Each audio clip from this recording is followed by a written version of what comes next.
You think anger makes you powerful. It doesn't. It makes you predictable. Every time your temperature rises, every time your voice tightens, your jaw locks, your chest fills with that familiar heat, you are not expressing strength. You are executing a program. One written by your biology, refined by your insecurities, and triggered by whoever was skilled enough or careless enough to press the right button. You are not reacting. You are being operated. Someone said something, did something, and your entire internal state reorganized around their behavior without your permission. Without your deliberation, without a single conscious choice on your part. That is not emotion. That is a remote control with no off switch. Most people live their entire lives this way. Reacting on command, calling it passion, calling it principle. It is none of those things. Anger is expenditure. Uncontrolled anger is bankruptcy. Machiavelli observed this across decades of watching people navigate power.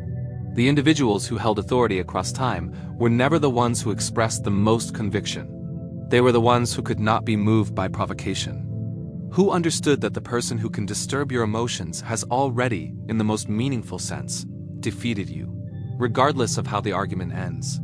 There is an architecture beneath the anger, a precise mechanism that explains exactly how the trap is set, who benefits from it, and why you keep stepping into it.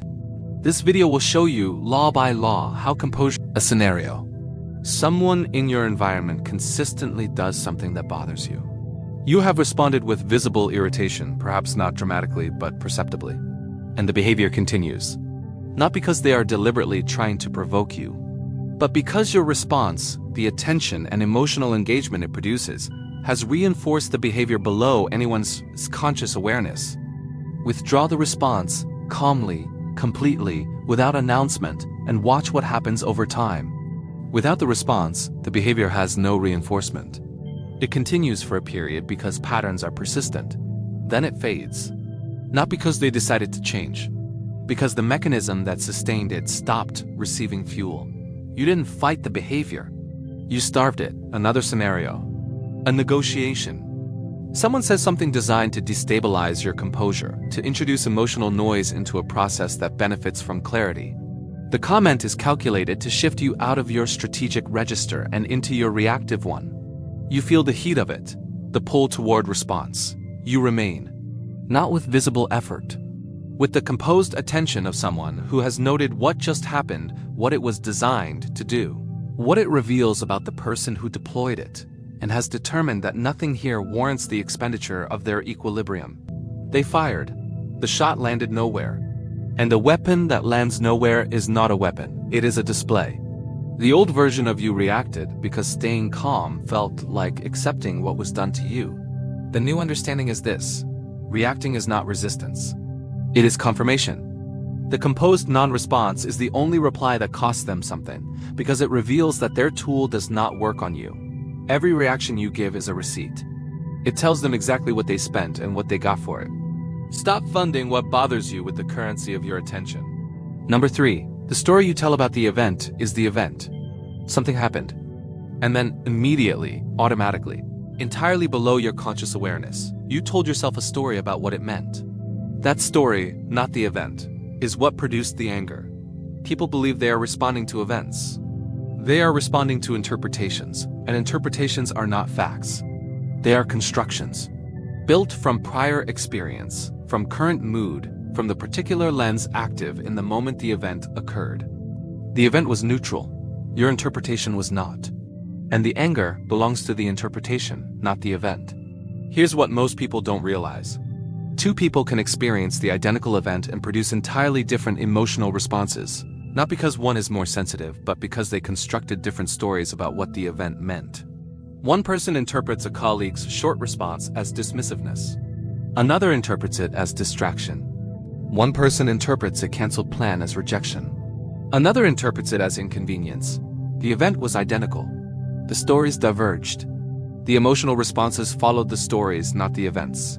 A scenario. Someone does not respond to your message for longer than you expected. The anger that arrives is not about the absence of a message. It is about the story you built in that absence. They are ignoring me. They don't respect my time. This is what they actually think of me. Each of those is an interpretation. None confirmed. all generating an emotional state that the simple absence of a reply did not contain. The practice is not to suppress the interpretation. It is to see it as an interpretation, to hold it at a slight distance with the composed attention of someone who understands that their first reading of a situation is a hypothesis, not a fact, and to require evidence before allowing the interpretation to determine your emotional state. Another scenario. In a personal relationship, something is said that lands as criticism. The anger that follows is not about the words. It is about what you interpreted the words to mean, about their view of you, about the state of the relationship, about what this reveals. The magnitude of your anger is not determined by the words. It is determined by the story you attach to them in the half second after they arrived. Slow that half second down, not to suppress what you feel. To examine what you're constructing before you allow the construction to become your reality. The old version of you responded to the story and called it responding to the event. The new understanding is this: the event is always smaller than your interpretation of it. And your interpretation is always revisable. The event didn't make you angry. The story you told about it in the next 3 seconds did. Your interpretation is not the truth. It's a draft. Edit it before you respond to it. Number 4. Calmness is not the absence of feeling. It is the refusal to be governed by it. Most people misunderstand what composure means. They assume it means feeling nothing. That the calm person has insulated themselves from impact. Distant, cold, less affected because they care less. This is wrong. And it gets worse. Because this misunderstanding leads people to attempt composure through suppression. Through the effortful containment of what they actually feel, through the performance of calm while the actual emotion runs unchecked beneath it. That is not composure. That is pressure building beneath a sealed container. And sealed containers, under enough pressure, do not hold. Pay attention. Real composure is the structural result of a specific relationship between feeling and response, one in which the feeling is fully acknowledged, fully experienced, and then before it becomes behavior, it passes through the deliberation of someone who has decided that their emotional state will not determine their actions without their permission. The feeling arrives. You feel it completely, and then you decide what it becomes. That gap between the feeling and the expression of it is the most important space in any human interaction. Because in that space, you remain the author of what follows. Without it, the feeling is the author. And feelings, authored without deliberation, write responses that serve the feeling rather than the situation. The feeling and the response are two separate events. Most people collapse them into one. Here's what most people don't realize. Composure is not a trait some people have and others don't. It is a skill built through the consistent practice of that gap, the repeated experience of feeling something strongly and choosing, deliberately, what to do with it. Built across hundreds of low-stakes interactions before it becomes reliable in high-stakes ones. Built through the gradual expansion of the space between trigger and response, until the space is wide enough to contain your full deliberation before anything exits. A scenario. You receive news that makes you genuinely, justifiably angry, a response to something actually wrong. The feeling is real. You don't deny it, you feel it completely privately. And then you wait. The person who is rude to you is a person who is rude.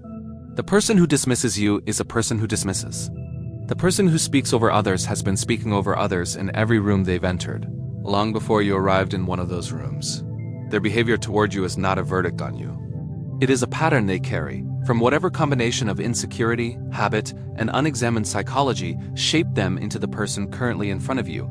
It arrived in your direction. That does not make it about you. Here's what most people don't realize. The anger that follows a perceived slight almost always contains an implicit belief that the other person's behavior carries information about your worth, that how they treated you reflects something true about what you deserve. And that belief, not the behavior itself, is what generates the emotional heat. Remove the belief, and the behavior becomes what it actually is. A display of their interior, not a verdict on yours. A scenario, someone in a professional setting undermines you publicly, not because they have genuine concerns about your competence, because they are managing their own insecurity, competing for the same limited resource of attention and regard, operating from patterns that have nothing to do with you specifically. The anger reads it as an attack requiring defense. What it actually is, a data point about that person's interior state, not a wound, a revelation about theirs. Read it clinically. File it accurately. Move forward without spending yourself on it. Another scenario.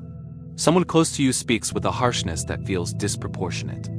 Examine what produced the harshness. Exhaustion. Stress arriving from somewhere else entirely. The particular way people under pressure release it toward whoever is closest and safest. Their behavior landed on you. It was not generated by you. This is not an excuse for the behavior. It is a precise reading of its actual source. The person who can read behavior precisely, who can receive what arrives without fusing their identity to it, cannot be reliably disturbed, because they have removed the belief that made disturbance possible. The old version of you took how people treated you as information about your value. The new understanding is this: how people treat you is information about them. Your value was never located in their assessment of it. Their behavior is a portrait of who they are. Stop wearing it like it's a portrait of you. The person who can't be insulted isn't cold. They just know where insults actually come from. Number 6. The person who seeks to disturb you has already told you what they lack. Every attempt to provoke you contains an admission. It is an admission of limitation. The person who needs to disturb your composure to feel powerful has revealed that their power is contingent. It depends on your reaction. Without your reaction, their provocation produces nothing. It returns to them. It lands on the sender. This is the mechanism Machiavelli understood most precisely. The person whose authority is genuine does not need to destabilize anyone to maintain it. The one who does has just told you everything about the fragility of what they're protecting. Pay attention. When someone attempts to make you angry, they are not demonstrating strength. They are demonstrating the specific form of weakness that requires your destabilization to function. Every such attempt is an admission, visible to anyone who knows how to read it, that they're standing in the interaction depends on your falling out of yours. Here's what most people don't realize. The appropriate response to a provocation is not counter-provocation, not defense, not the elaborate performance of being above it. It is the recognition of what the provocation reveals. Someone just showed you the shape of their insecurity. Someone just told you, through the specific behavior designed to unsettle you, exactly what they are trying to compensate for. That is not something to be angry about. That is information. Anger is expenditure. Spending your composure on someone who has just disclosed their limitation is the least efficient transaction available to you. A scenario. A person in your professional environment consistently deploys subtle undermining, the kind that operates below the threshold of direct confrontation, but above the threshold of accident. They are attempting to lower your standing because your standing threatens theirs. The anger this produces in most people leads to confrontation or withdrawal, both of which the undermining person expected and prepared for. What they did not prepare for is your composed, accurate reading of what the behavior reveals about them, and your total absence of the emotional response they were counting on to confirm their power. Your stillness communicates to everyone present that the attempt was made and produced nothing. An attempt that produces nothing has failed. Every time. Another scenario. Someone attempts to trigger your anger through criticism delivered with the particular precision that suggests it was assembled to land. You receive it. You feel what it was designed to make you feel, and then you recognize it for what it is. A disclosure. A request. They need you to confirm their power by demonstrating they can move you. You decline the confirmation, not with coldness, not with performance. Simply by being genuinely unmoved, because you understand that their attempt is not about your worth. It is about their need, and their need is not your obligation. The old version of you responded to provocation with either reaction or suppression, both of which served the person provoking. The new understanding is this: the attempt to disturb you is a disclosure. Read it as information. They needed you to react to prove they had power over you. Your stillness proved the opposite. The person trying to disturb your composure just told you they don't have their own. Number 7. Sustained composure is not practiced. It is built into the structure of who you become. Everything before this has been about the moment. The specific interaction, the specific provocation, the specific practice of catching expectations, interpreting accurately, feeling without being governed, reading behavior for what it actually is. This is about what happens when all of that becomes structural. When composure is no longer something you practice in difficult moments because it has become the baseline of how you exist in every moment. There is a profound difference between the person who works to stay calm and the person for whom calm is simply the default. The first person is applying a technique. The second person has become something. And becoming is different from applying. Anger is expenditure. The person who has built composure structurally does not spend it the way others do because they are not maintaining composure against the pull of reactivity. They are simply being what they have become. Here's what most people don't realize. This kind of composure is not achieved through one decision or one insight or one video. It is built across thousands of ordinary moments, the small provocations, the low-stakes irritations, the minor frustrations where the old pattern would have reached for reaction and the new practice reaches for something else instead. Each of those moments is a construction event. Each time you feel the pull toward anger and choose instead to examine the expectation beneath it, that's construction. Each time you receive a provocation and recognize it as information about the sender rather than a verdict about you, that's construction. Each time you introduce a gap between what you feel and what you express, that's construction. Individually, each of these moments seems small.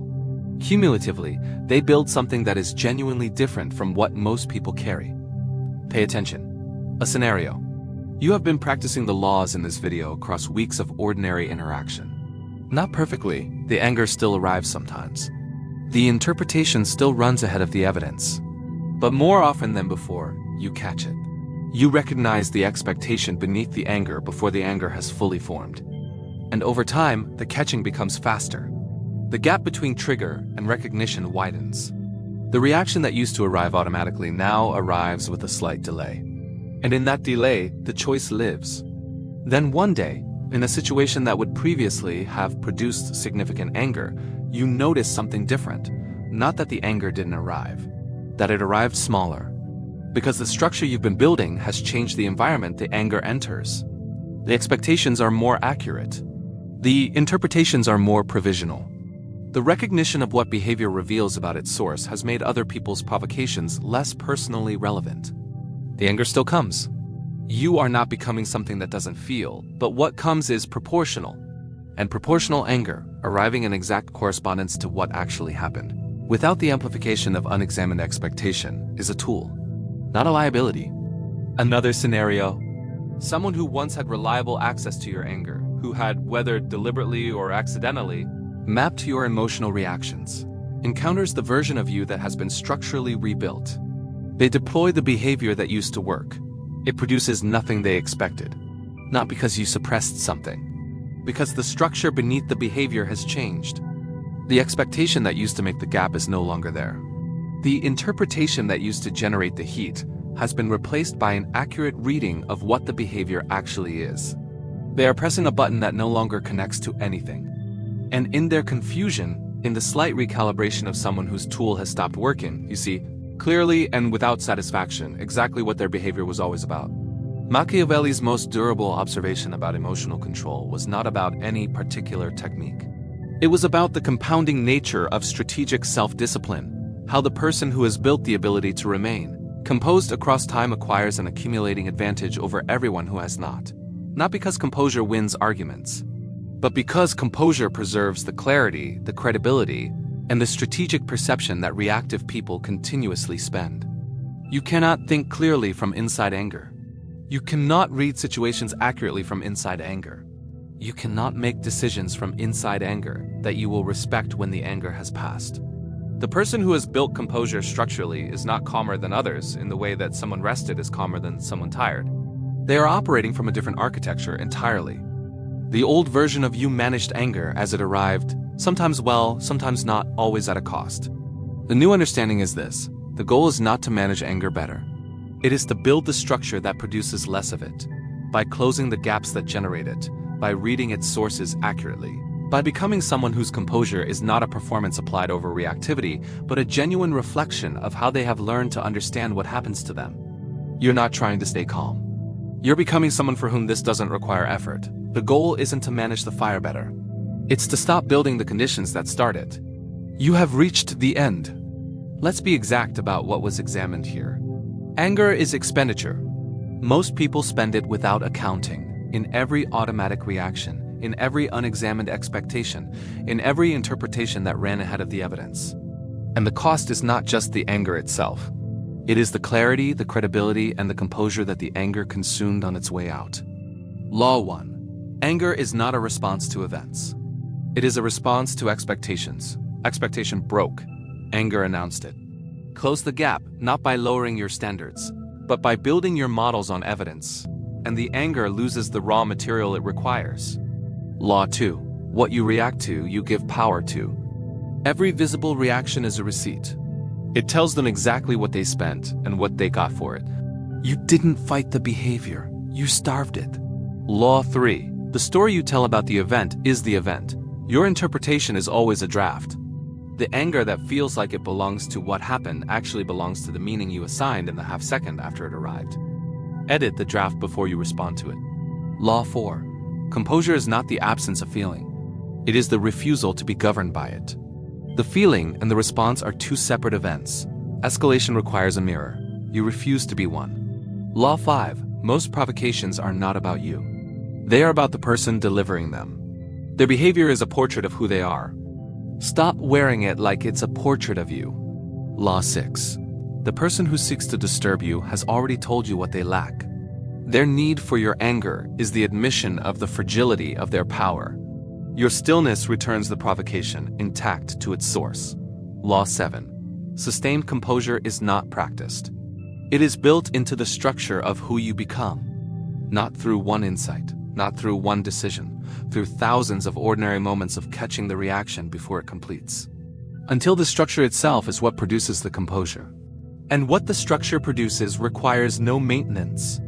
Most people will live their entire lives governed by what happens to them. They will believe this is unavoidable. That anger is the natural response to a world that keeps failing to meet their standards. That being disturbed by disturbances is simply what it means to be human. They are wrong. It means they have not yet built the structure. You are building it now. Not through performance. Not through the effortful suppression of what you feel. Through the accumulating practice of understanding clearly, precisely, without sentimentality, where your reactions actually come from and what they are actually costing you.